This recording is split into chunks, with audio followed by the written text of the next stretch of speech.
కదా, ఇవి తారసపడుతుంటాం. కాబట్టి శత్రువులు ఎక్కడ లేదు, మన చుట్టూ సంచరిస్తుంటారు. కాబట్టి ఆ శత్రువులు తగ్గాలన్న ధర్మాన్ని మరి నిశ్చయంగా ఏదో అట్ట ఒక రకంగా అట్లా వినేసి అట్లా మర్చిపోయే విషయాలు కాదు.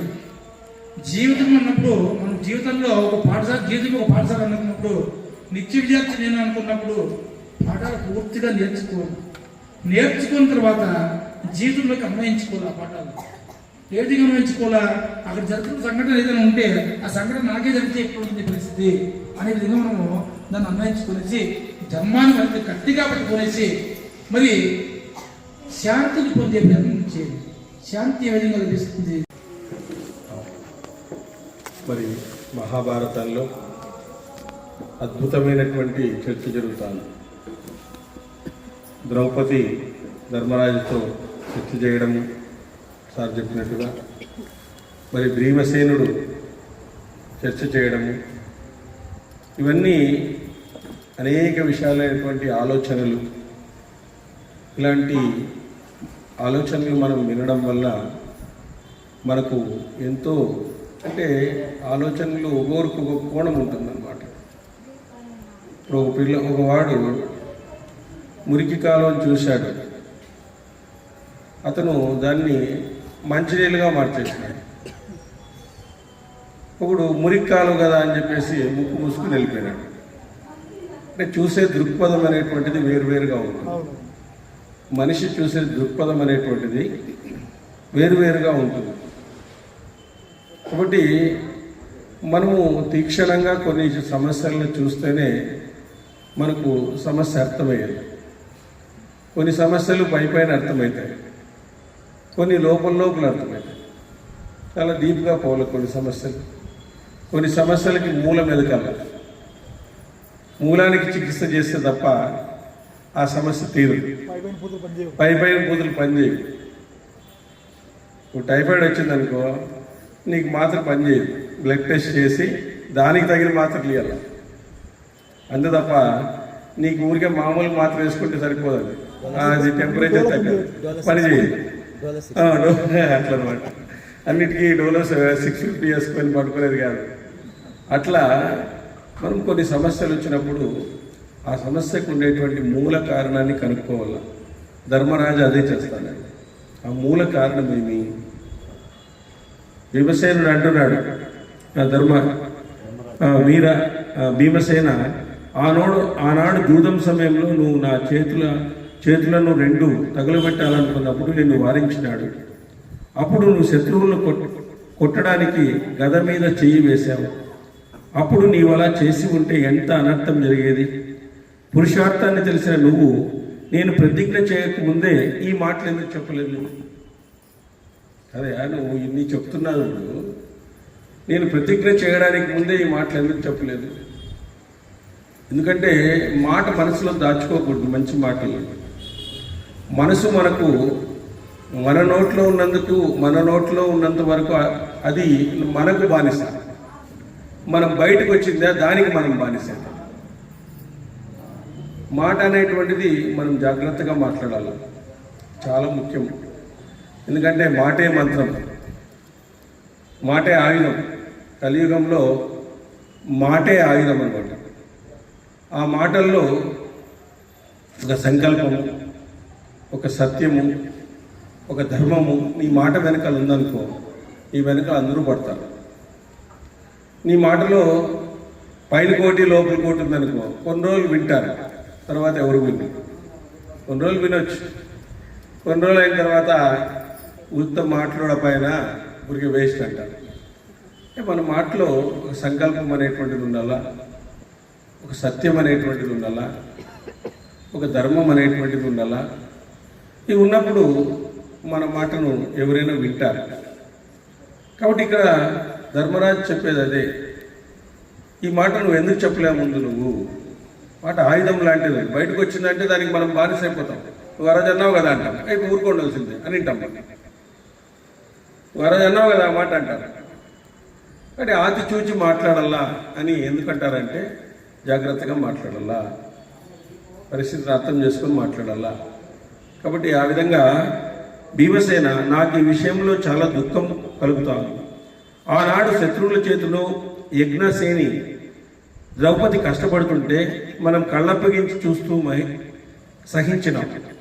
విషరథం తాగినట్టుగా దానివల్ల ఇప్పుడు నేను పరితపిస్తున్నాను. మరి ఆ రోజు ద్రౌపదిని వలువలు ఊడుస్తూ ఉంటే మనమందరూ కూడా నిశ్చేష్టులై చూస్తూ ఉన్నామే తప్ప ఏమీ చేయలేకుండా పోయినాం. భరత ప్రవీర కురువీరుల సమక్షంలో ప్రతిజ్ఞ చేసి వనవాసం స్వీకరించాక ఇప్పుడు రాజ్యాన్ని ఆక్రమించడానికి మనకు సాధ్యం కాదు. మన మాట ఏం కావాలి చెప్పు? మేము ఇప్పుడు రాజ్యాన్ని ఆక్రమించేస్తాం, వెళ్ళిపోదాం, కథం తీసుకొని పోదాం, మన యొక్క స్వభావము రాజ్యాన్ని వెళ్ళడము, ఇక్కడ నుండి ఏదో వనవాసం చేయడమా అని చెప్పేసి నువ్వేమో అంటున్నావు. కానీ మనము ప్రతిజ్ఞ చేసినాం. ఆ రోజు పెద్దల ముందర ప్రతిజ్ఞ చేసినాం. ఆ పెద్దల మాటను మనం ఒమ్ము చేయకూడదు. బాహుబలిలో అంటాడు, ఏమయ్యా మీకు అంత శక్తి ఉంది కదా, ఎందుకు వీళ్ళు ఊడిగం చేస్తున్నాడు అంటే, మా పెద్దవాళ్ళు మాట ఇచ్చినారు సార్ అంటాడు. కట్టప్ప అంటాడు కదా, మాట అంటాడు కదా, ఎందుకయ్యా ఇంత బలం ఉంది మీకు, వాళ్ళని జయించేసి హాయిగా ఉండొచ్చు అంటే ఆయన ఏమంటాడు, మా పెద్దవాళ్ళ మాట అది ఎందుకు ఇచ్చినారో తెలియదు, మరి ఆ మాట నిలబెట్టాలి కదా మేమంటాడు. మరి కాబట్టి ఆ విధంగా ముందు శత్రువుల చేత దెబ్బతిన్న వీరుడైనటువంటి పురుషుడు వైర్యము కుసుమించి ఫలితాన్ని ఇస్తుందని గ్రహించి తన పౌరుషం చేత దాన్ని సమూలంగా నాశనం చేయాలి. అప్పుడు అతడు శత్రువుల సంపదలను హరించగలడు. అటువంటి వాడే లోకంలో సుఖంగా జీవించగలడు. ముందు శత్రువుల చేత దెబ్బతిన్న వీరుడైన పురుషుడు వైరము కుసుమించి ఫలిస్తుందని గ్రహించి ఆ పౌరుషం చేత సమూలంగా నాశనం చేయాలి. మనం దెబ్బతిన్నాం, మళ్ళీ ఎట్లా కొట్టాలో మనం నేర్చుకోలేము. మనం దెబ్బతిన్నాం, వాళ్ళు మనల్ని మోసం చేసినారని తెలుసు మనకు, అయినా ఎక్కడో మనం తప్పటడుగు వేసినాం. తప్పటడుగు వేసిన తర్వాత మనం మన శక్తిని కూడ తెచ్చుకొని మనం వాళ్ళ మీద పోవాలి. మనం శక్తిని కూడ తెచ్చుకొని మనం వాళ్ళ మీద పోతే వాళ్ళని మనం గెలుస్తాం. అప్పుడు మనం సుఖంగా ఉంటాం. దెబ్బతింటూనే మనము శత్రువు దెబ్బతింటూనే మనము ఆ విధంగా వెళ్ళకూడదు. కొద్దిగా కూడ తీసుకోవాలి. కూడ తీసుకొని వాళ్ళని శత్రువుని మనం మట్టు పెట్టాలి. అది గొప్ప లక్షణం, అది రాజుల యొక్క లక్షణం. ఓడిపోతే వాళ్ళు ఇమీడియట్గా మళ్ళీ రాజ్యం చేయరు, మళ్ళీ యుద్ధం చేయరు. కొన్ని రోజుల తర్వాత వాళ్ళు ఆలోచన చేస్తారు, ఎందుకు ఓడిపోయినాము అని చెప్పేసి ఆలోచన చేసి మళ్ళీ యుద్ధాన్ని చేస్తారు. అటువంటి వీరపురుషులు లోకంలో సంపూర్ణ సంపదను పొందుతాడు. అటువంటి వాడికి శత్రువులు వంగి నమస్కరిస్తారు. త్వరలో అతనికి మిత్రులు ఏర్పడతారు. దేవతలు ఇంద్రుణ్ణి సేవించినట్లుగా మిత్రగణం అతన్ని ఆశ్రయిస్తుంది. కాబట్టి మనము మన పొరపాట్ల వలన, మన అజ్ఞానం వలన, మన నిర్లక్ష్యం వలన ఎన్నో జరుగుతూ ఉంటాయి. సో వాటిని అప్పుడే పరిష్కారం తీర్చుకోవడానికి వీలు ఉండకూడదు, మళ్ళీ తర్వాత తీర్చుకోవాలి. మనం చెప్పాల్సినటువంటి మాట. భీమసేన, ఈ సత్యమైన ప్రతిజ్ఞను గ్రహించు. నేను మోక్షము కంటే జీవితం కంటే ధర్మాన్నే కోరుకుంటాను. నేను మోక్షము కంటే, తర్వాత జీవితం కంటే ధర్మాన్ని కోరుకుంటాను. ఇలా అనేటువంటి వాళ్ళు ఎవరున్నారు ఈ కాలంలో చెప్పండి? నాకు జీవితము అంటే ధర్మమే, మోక్షము అంటేనే ధర్మమే. కాబట్టి ధర్మంతో అన్నీ వస్తాయి నీకు. మోక్షం అనేది ప్రత్యేకంగా ఏం లేదు, జీవితం కూడా బాగుంటుంది. సరే, ఇప్పుడు చెప్పినారు ఆధ్యాత్మిక విద్య అన్ని లోకాల్లో మేలు చేస్తుంది. భౌతిక విద్య ఇక్కడ మేలు చేయొచ్చేమో నీకు కొంతవరకు, కానీ ఆధ్యాత్మిక విద్య అనేటువంటిది అన్ని లోకాల్లో కూడా నీకు మేలు చేస్తుంది. ఎంతమంది రాజులు రాజ్యాలను వదిలి వెళ్ళిపోయినారు. గౌతమ బుద్ధుడు లాంటి వాడు వెళ్ళిపోయినాడు. ఎంతమంది మహావీరుడు లాంటి వాడు వెళ్ళిపోయినారు. ఎందుకు వెళ్ళిపోయినారు? వాళ్ళకేం పని లేకనా? ఆ ధర్మాన్ని పట్టుకోవాలా, ఆ స్థితిని మనం అనుభవించాలా, ధర్మాన్ని పట్టుకోవాలి అనేటువంటి ఒక సంకల్పంతో అనేక మంది రాజులు వాళ్ళ యొక్క రాజ్యాలను వదిలి వెళ్ళిపోయినారు. మనం ఇంటిని వదిలి రాలేకుండా పోతాం. చూడండి, ఈరోజు ఇంట్లో నుంచి బయటకు రాలేకుండా పోతాం. అంత బందీ అయిపోయినాం ఇంట్లో మనం. వాళ్ళు రాజ్యాలనే వదిలేసి వెళ్ళిపోతే మనం ఇంట్లో నుంచి ఒక గంట సేపే మళ్ళీ ఇంటికి పంపిస్తాము. మేము పంపిమంటే అది కూడా రాదు ఇంకా. ఒక గంట సేపు వచ్చాక కూడా మనకు ఈరోజు ఒళ్ళు బరువుగా ఉంది చూడండి. మరి మీరు ఈ నెక్స్ట్ జన్మలో మరి ఏమై పుడతారో అర్థం కాదు. మనకు ఏమవుతారో మనకు అర్థమే కాదు. ఇంటి నుంచి రావడానికే భయపడతాను మనం. అట్లా అయిపోయింది పరిస్థితి. ఏడ్చినట్లు అయిపోయింది. స్కూల్కి పోయేటప్పుడు పిల్లలు ఏడ్చినట్లు అయిపోయింది లాస్ట్. కాబట్టి మనం ఏదో చేయడం కాదు, ఒక పద్ధతిని క్రమపద్ధతిలో చేసినప్పుడే మనకు లభిస్తుంది. ఇప్పుడు బెంగళూరు పోవాలంటే ఇట్లు పోవాలి, ఇట్లు పోతే వస్తుందా బెంగళూరు? పోతా ఉన్నాను అంటే పోవట్టారు, అనంతపురం వస్తుంది అంతే. అంతే కదా, బెంగళూరు పోవాలన్నప్పుడు ఇట్లు పోవాలను, ఇట్లు పోతాను అంటే వాళ్ళు మనకు పెద్ద పెద్ద ఋషులు ఒక మార్గాన్ని ఇచ్చినారు. మనం ఆ మార్గాన్ని మనం అన్వేషించాల, ఆ మార్గంలో వెళ్ళాల, ఆ మార్గంలో వెళ్ళి ఆ మార్గాన్ని పట్టుకోవాలి. వాళ్ళు అదే కదా చెప్తాండి, తరించండి అయ్యా, మేము మార్గంలో ఈ మార్గంలో మేము తరించిపోయినాము, మేము ఒకరే తరించడం కాదు మా తర్వాత తరం కూడా తరించాలా, అందుకోసమే ఈ మార్గాన్ని మేము ఇచ్చినాము అని చెప్పేసి వాళ్ళు కుర్రో ముర్రో ముట్టుకుంటున్నారు రోజు. లేదు సార్, మాకు ఊరికే గుడికి పోయేస్తాము, ఏదో టెంకాయ కొట్టేస్తాము. టెంకాయ ఎందుకు కొడతారు? టెంకాయలు ఎన్నిసార్లు ఎందుకు కొట్టిస్తారు? టెంకాయలో పైన ఉండేదంతా ఆలోచనలు, ఆ గట్టిగా ఉండేదంతా అహంకారం, దాన్ని కొట్టినప్పుడు వచ్చేటువంటి తెల్లగా వచ్చేటువంటిది ప్రేమ. ఇంత అందుకే టెంకాయని ఎక్కువ సార్లు కొడతారు. అంటే టెంకాయ కొట్టిన ప్రతిసారి నీకు అహంకారం పోవాలనుకోవాలా. అట్లుండదు. మేము 100 టెంకాయలు కొట్టినాము, పోతాం ఎవరు కొట్టినారు? ఈ గుళ్ళో మేమే ఎక్కువ టెంకాయలు కొట్టింది అంటారు. టెంకాయ కొట్టిన ప్రతిసారి కూడా నువ్వు అహంకారం పోవాలని అన్ని టెంకాయలు కొట్టిస్తారు. సత్యనారాయణాథానికి అయితే 6 టెంకాయలు కొట్టి అంటారు, అంత అహంకారం ఉంటుంది మీలో. అది ఆ అహంకారం పోయేదానికే టెంకాయ కొట్టించేది. మనము టెంకాయ నీళ్ళు తాగి అహంకారం ఏం పోదు, బాగున్నాయప్పా బాగున్నాయని చెప్పేసి టెంకాయ నీళ్ళు అయిపోతేనే హాయిగా ఉంటాం. అహంకారం పోవాలి మనం. అందుకే అన్ని పండుగలు అన్ని ఇవి ఎందుకు టెంకాయలు కొట్టిస్తారు? ప్రతిసారి టెంకాయ కొట్టిస్తారు అంటే టెంకాయ కొట్టిన ప్రతిసారి కూడా నీ అహంకారాన్ని చెక్ చేసుకోవాలను. నీ అహంకారం కరెక్ట్గా ఉందా లేదా? బీపీ మాదిరి షుగర్ లెవెల్స్ బీపీ లెవెల్స్ ఉన్నట్లుగా నీ అహంకారం యొక్క లెవెల్స్ని నువ్వు ఒకసారి కొలుచుకోవాలా. టెంకాయ కొడుతూనే ఈరోజు అహంకారం తగ్గించాలా బాగున్నారు అనుకోవాలా, ఇంకా పెరగకూడదు. స్వామి కొట్టిస్తారు. కొట్టించిన తర్వాత ఆ తెల్లగా ఉండేటువంటి ఆ స్వచ్ఛమైనటువంటి మనసును, ఆ కొబ్బరిలో ఉండేటువంటి తెల్లగా ఉండేటువంటి స్వచ్ఛమైనటువంటి మనస్సును నాకు ఈ స్వామి అని చెప్పేసి భగవంతుని ఆ టెంకాయ పెట్టి ప్రార్థించాలి. అందుకు గుర్తుగా టెంకాయ పెట్టిండేది. టెంకాయ కొడుతూనే పోయి తినేసేదానికి కాదు, కొద్దిసేపు ఆలోచించేది. అందుకే టెంకాయలు అన్నిసార్లు కొట్టిస్తారు. కాబట్టి ఇక్కడ మోక్షము కంటే, జీవితం కంటే నాకు ధర్మమే ముఖ్యమైనటువంటిది అని భగవంతుడు ధర్మరాజు చెప్తున్నాడు. భీమసేనుడు మహారాజా, నీటిలోని నురగవలే, చెట్టులో నున్న పండువలే, నువ్వు కాలం బంధించిన మరణ ధర్మం గల మనుషుడవు. కాలం అన్నింటినీ అంతం చేసేది, అందరినీ సంహరించేది, బాణంలా వేగంగా కదిలేది, అనంతమైనది, అప్రమేయమైనది, జల ప్రవాహంలా ప్రవాహశీలమైనది. అటువంటి కాలాన్ని దుర్యోధనుడితో సంధి చేసుకుని ప్రత్యక్షం చేయాలనుకుంటున్నావు. చూడండి ఇక్కడ, మహారాజా, నీటిలోని నురగవలే, చెట్టు మీదున్న పండు వలె నువ్వు కాలం బంధించినటువంటి మరణ ధర్మం గల మనుషులవి. నువ్వు ఈ కాలాన్ని గురించి, కాలం అనేది ఎలా ఉంటుంది, మనము ఎలాగా ఉన్నా కాలం వెళ్ళిపోతాడు.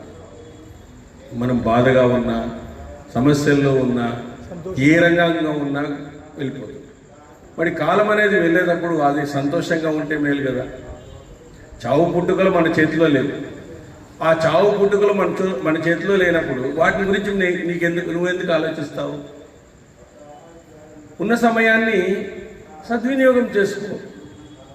చావు పుట్టుకలు మన చేతిలో లేవు. మరి ఎలాంటి ఎక్కడ కూడా లేవు మనకు. చెప్పండి, ఎవరికైనా ఉందేమో చెప్పండి. బిర్లా నుంచి బిషిగాడి వరకు చావు పుట్టుకలు ఏమన్నా వాళ్ళ చేతిలో ఉన్నాయా చెప్పండి? ఎవరికి లేదు.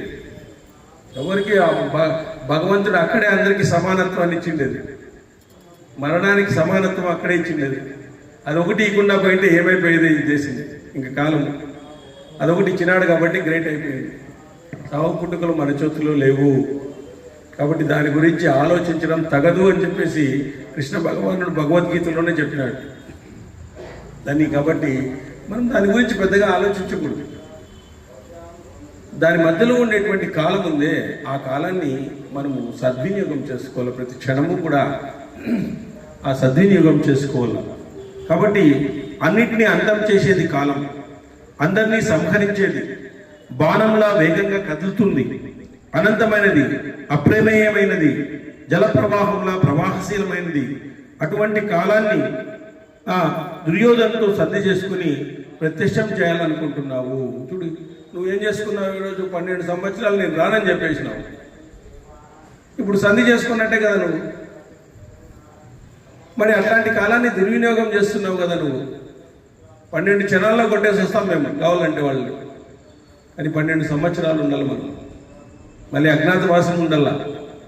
మరి సంధి చేసుకున్నట్టే కదా నేను రానని చెప్పేసినావు ఆయన. కాబట్టి ఇక్కడ కానీ కుంతినందన సూది మొన కొంచెం కొంచెం కాటుకప్పుడి అంటి క్షీణించినట్లుగా ఒక్కొక్క నిమిషం గడుస్తూ ఆయువు కూడా క్షీణిస్తూ ఉంది. ఈరోజు మనకేం ఆయువు ఉంది, అది కూడా క్షీణిస్తూ ఉంది. కాబట్టి అటువంటి క్షణభంగురమైన జీవితంలో మానవుడు సమయం కోసం ఎలా నిరీక్షిస్తాడు? మరి ఏ సమయంలో వాళ్ళని జయించాలనుకుంటున్నావు? ఈ విధంగా నిరీక్షిస్తూ కూర్చొద్దామా? ఈ విధంగా నిరీక్షిస్తూ కూర్చుంటే ఎట్లా? మనం కాలం రానిలే అవుతుందిలే అని చెప్పేసి నువ్వేమో అంటున్నావు. అది నిరీక్షిస్తూ మనం ఎట్లా కూర్చునేది? 12 సంవత్సరాలు ఉండాలని ఈ అడుగుల్లో మనం. ఎప్పుడు అయిపోయేది 12 సంవత్సరాలు? అప్పుడు ఉంటామని గ్యారెంటీ ఏమి చెప్పు? ఆయువుకు పరిమితి లేనివాడు లేదా తనకెంత ఆయువు ఉందో నిశ్చయం తెలుసుకున్నవాడు అన్నింటినీ ప్రత్యక్షంగా చూడగలడు. ఆయువు గురించి మనకు తెలిసింటే 70 ఏళ్ళు ఉంది అంటే సర్లే పోతే పోలేము, 15 ఏళ్ళు ఈడే ఉందాము, మళ్ళీ చేస్తామని చెప్పేసి. సుఖమహర్షి పరీక్షిత్ మహారాజు అడుగుతాడు, స్వామి నాకు 7 రోజులే ఉండేది, 7 రోజులే నాకు ఉండేది అంటాడు. 7 రోజులు చాలా గ్రేట్ అయ్యా నువ్వు. కొంతమందికి 7 నిమిషాలే ఉంది, అప్పుడేం చేస్తావు అంటాడు. కొంతమందికి 7 నిమిషాలే ఉంది, నీకన్నా 7 రోజులు ఉంది. అసలు 7 రోజులు బ్రతుకుతామని గ్యారెంటీ ఉంది నీకు. ఆ 7 రోజుల్లో నువ్వు అద్భుతం చేసుకోవచ్చు. నువ్వు ఈ భాగవతాన్ని వినయ్యా, నువ్వు అద్భుతమైనటువంటి ఇదిగా మారిపోతావు. అద్భుతమైనటువంటి ఇదిగా మారిపోతావు. మోక్ష సామ్రాజ్యాన్ని ఏలుస్తావయ్యా. 7 రోజులు అంటే సామాన్యమైంది కాదు. ఆ 7 రోజుల్లో సప్తాహం చేశాడు ఆయన. భాగవత సప్తాహం చేసి నేను చనిపోతాను అని అనుకున్నాడు భాగవతం వినక ముందు. భాగవతం వినిన తర్వాత పరీక్షిత్ మహారాజు నేనేమీ చనిపోవడం లేదు, నా శరీరం మాత్రం మరణిస్తుంది అనేటువంటి స్పృహలోకి వచ్చినాడు ఆయన. ఆ స్పృహ మనకు రావాలి. మనమేం మరణించడం లేదు. మనము నెక్స్ట్ జన్మ కావాల్సింది వేసుకుంటే మంచి జన్మ, మహోన్నతమైనటువంటి జన్మ వస్తుంది. మనం ఏం మరణించడం లేదు. ఇది చక్రం తిరుగుతూ ఉంటుంది, కాలచక్రం. ఇది కోట్ల సంవత్సరాల నుంచి తిరుగుతూనే ఉంది. ఆ తిరిగేటువంటి సృష్టి చక్రములో మనము ఎక్కడుండాలని మనము నిర్ణయించుకోమని భగవంతుడు మానవ జన్మ ఇచ్చినాడు. నువ్వే నిర్ణయించుకో. నువ్వు మరణ సమయంలో ఏమనుకుంటే అది ఇస్తానన్నాడు. ఇంకోటి సర్ప్రైజ్ గిఫ్ట్ ఇస్తాడు ఆయన. నువ్వు మరణ సమయంలో నువ్వు ఏమనుకుంటున్నావో అప్పుడు నీకు అదే జన్మనిస్తాను. ఎంఎం వాపి స్మరణ్ భావం తదే చందే కళేవరం తాం తమవేత్తి కౌంతేయ సదా సద్భావ భావిత అంటాడు ఆయన. అంతకంటే గిఫ్ట్ ఇచ్చినాడు మనకి. అంతకంటే గిఫ్ట్ ఏమన్నా ఉందమ్మా? అదొక గిఫ్ట్ ఇచ్చినాడు. రెండో గిఫ్ట్ ఇచ్చినాడు. ఒకవేళ నువ్వు ఐసీయూలో ఉన్నావనుకో, అంతకుముందు సత్సంగాలకు పోయింటావు కదా, ఆ పుణ్యం తీసుకుంటాను అని చెప్పినాడు. ఆడు నువ్వు చేయలేవు కదా. ఐసీయూలోనే ఆడ ఉంటే, డాక్టర్ల దగ్గర ఉంటే ఏం చేసేకైతుంది? ఎప్పుడు మాత్రలు సూదులు అనుకుంటుండాలి తప్ప రామా అనేక లేదాడ. నువ్వు ఆ మాత్రం ఎప్పుడు వేసుకోవాలా, ఈ మాత్రం ఎప్పుడు వేసుకోవాలా, ఇవే సరిపోతుంది. ఆయన ఏం చెప్పినాడు? సపోజ్ అట్లున్నావు అనుకో, నువ్వు అంతకుముందు చేసినటువంటి ఆధ్యాత్మికమైనటువంటి సాధన నేను తీసుకుంటాను అన్నాడు. 2 గిఫ్ట్లు ఇచ్చినాడు ఆయన. ఇంక అంతకంటే ఏం గిఫ్ట్ ఇస్తాడు చెప్పండి? నువ్వు మరణ సమయంలో ఆరోగ్యవంతంగా ఉండి చనిపోతే నువ్వు ఏమనుకుంటున్నావో అదే జన్మనిస్తాను అన్నాడు. లేదా నువ్వు ఐసీయూలో ఉండి నీ ప్రాబ్లం నీకుంది అంటే నువ్వు ఏమి భగవన్ నామస్మరణ చేయలేదు అంటే నువ్వు ముందు చేసేటావు కదా ఈ కార్యక్రమాలకి, ఇట్లా భాగవతం వినడము, భారతం వినడము, అట్లాంటివి ఏమన్నా ఉంటే ఆ సాధన పరిగణలోకి తీసుకుంటాను అన్నాడు. ఇంతకంటే ఎవరిస్తారమ్మా ఆఫర్ దేవుడిని? మనం మరణ సమయాల్లోనూ చేయము, బాగా ఉన్నప్పుడు కూడా చేయము. ఇంకెందుకు ఇస్తాడు ఆయన మంచి జన్మ? మరణ సమయంలో భగవంతుడు గుర్తుకుండాలా అంటే ఇది ఉండాలి, సాధన చేయాలి. ఇది చేయాలి. ట్రాన్స్ఫర్ కూడా చేస్తానన్నాడు. అంటే ఒకసారి గుర్తు రాదు.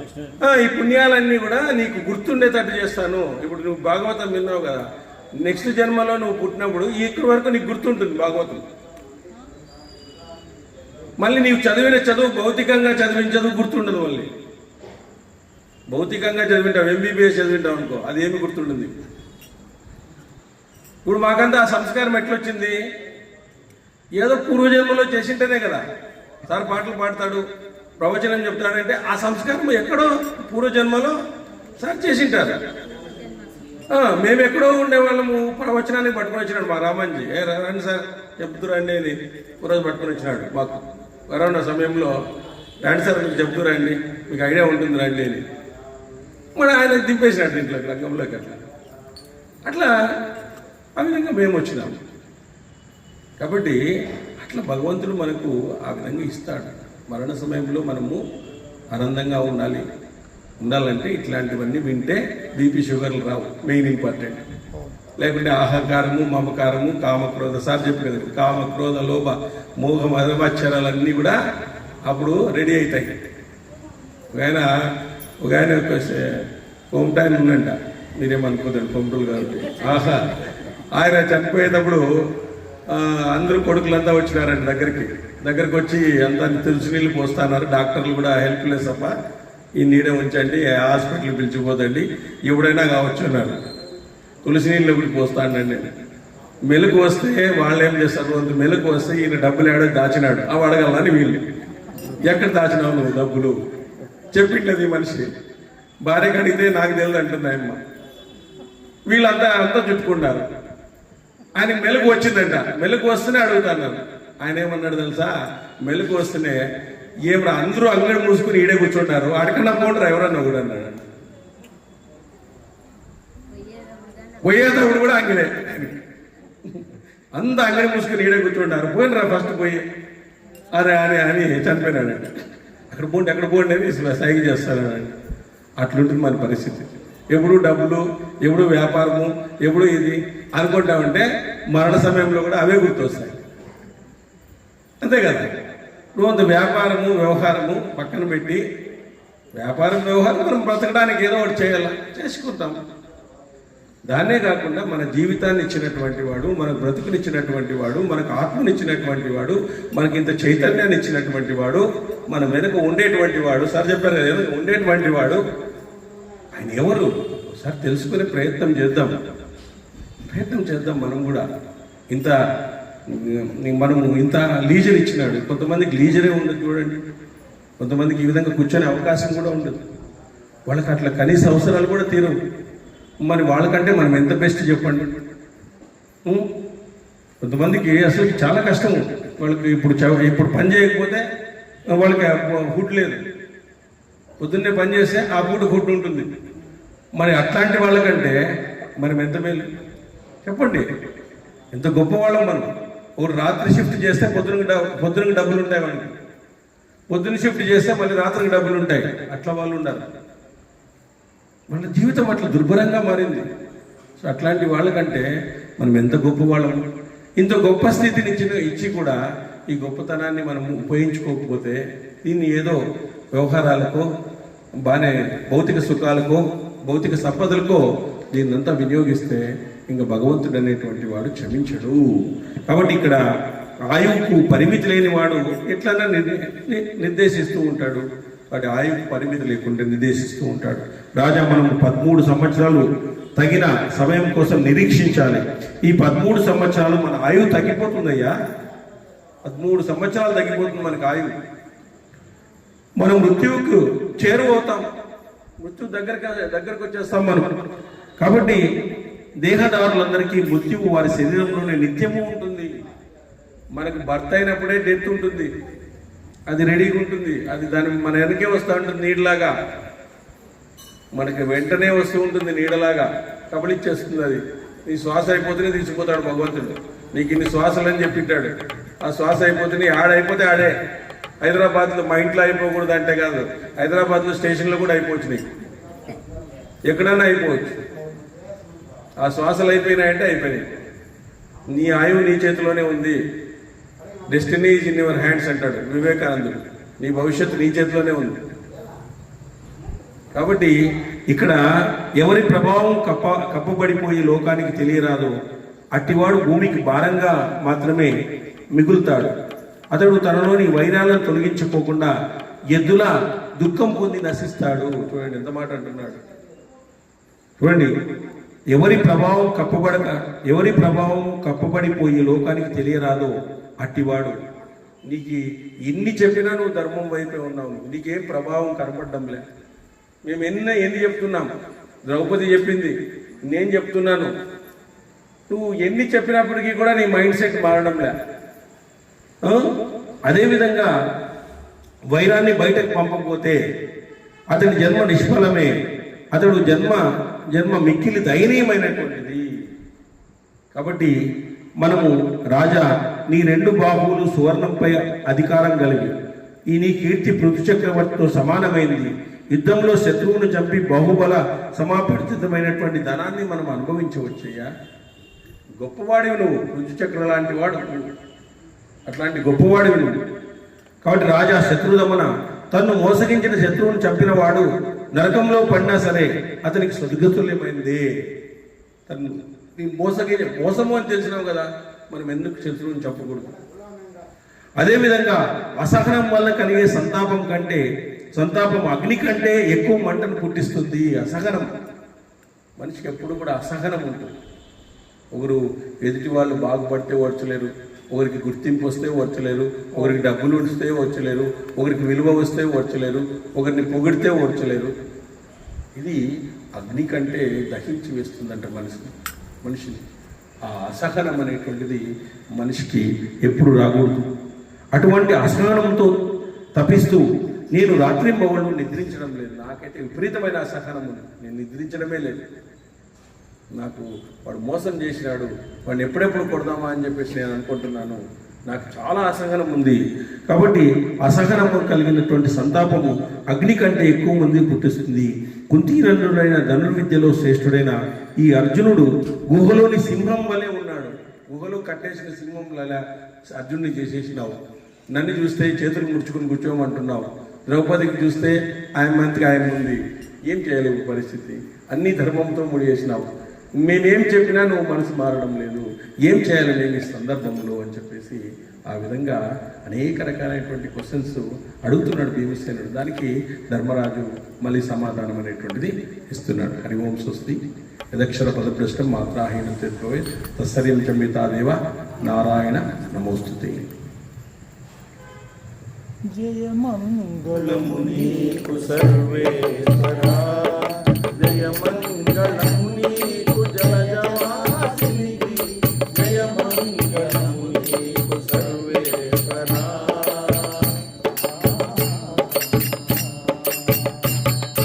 శరణాగత పారిజాతమా, పరిణతుల పాలి భూతమా, శరణాగత పారిజాతమా, పరిణతుల పాలి భూతమా,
వినతముఖ నమో విధికి విధి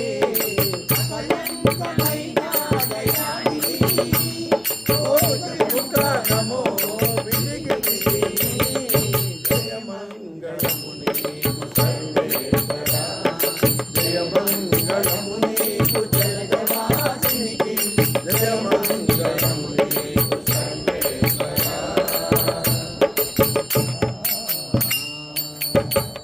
కొలిచిన వారల కొంగుపై కొలిచిన వారికి మునవాడి కొలిచిన వారల కొంగుపై కొలిచిన వారికి మునవాడి కలిగిన శ్రీ వెంకటరాయ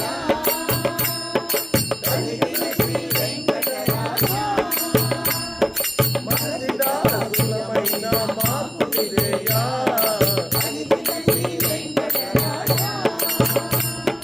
మనది దాసులమైన మాకు విధేయా జయమంగళము నీకు సర్వేశ్వరా జయమంగళము నీకు జగవాసినికి జయమంగళము నీకు సర్వేశ్వరా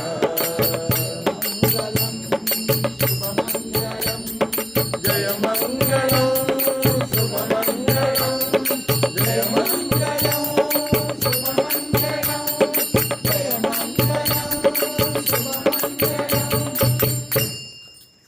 కాంతాయ కళ్యాణ నిలయే